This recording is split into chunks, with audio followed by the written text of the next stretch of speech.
الغاء قانون الاعفاء على ضرائب التليفون اللي نازله من الخارج. مش فاهم ايه كلام مجعلص.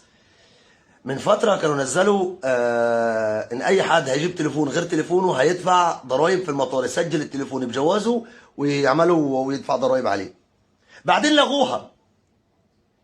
حلو، لغوها لمده 10 15 يوم الضرائب دي، بعدين رجعوها وقالوا النهارده الغاء اعفاء الضرائب على جمارك التليفونات.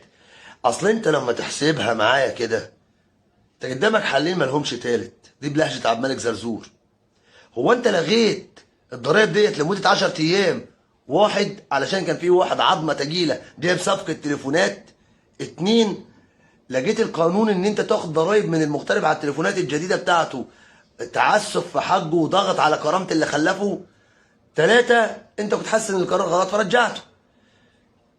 ولو انا حاسس ان في حد كان عظمه في البلد منزل صفقه تليفونات فانت لغيت له القرار 10 ايام ورجعته، حكم العاجل بيقول كده. تمام؟ انا عايز اسال سؤال، انت لما بتاخد قرار او بتحط قانون في البلد بيكون هدفه ينفع البلد ولا ينفع اشخاص معينه في البلد؟ انا راجل دلوقتي عندي ربنا يحفظ 4 عيال وعاوز اجيب لهم تليفونات هم ال4، ربنا اداني بقى جعان عونة غني، اخد ال4 تليفونات او اخد تليفونين غير التليفون اللي معايا ده وانزل اسجل واحد على جوازي بقى بتاعي والتاني اديك ضرايب له.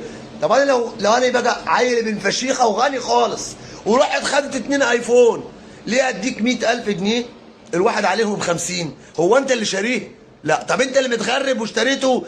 لا يا سيدي الفاضل، اصل في ناس واخده توكيلات في البلد ان هي تجيب التليفونات. ما انا مش بتاجر، انا جايب 3 4 تليفونات، انا عندي ولدين وبنتين ومراتي وعندي اختي وعندي، ربنا فتحها عليا. يا سيادنا اللي ياخد قانون يا تثبت القانون يا تلغيه خالص، انما تجيبوا اسبوه وتراجعوا اسبوه وتلغيه اسبوه واعفاء، لا في ضرايب لا في. يا جماعه اقسم بدين الله انا ما كنت عارف احنا بناخد قرارات ازاي، يا قرارات عشوائيه يا قرارات في مصلحه واحد. انتوا هتهبلونا.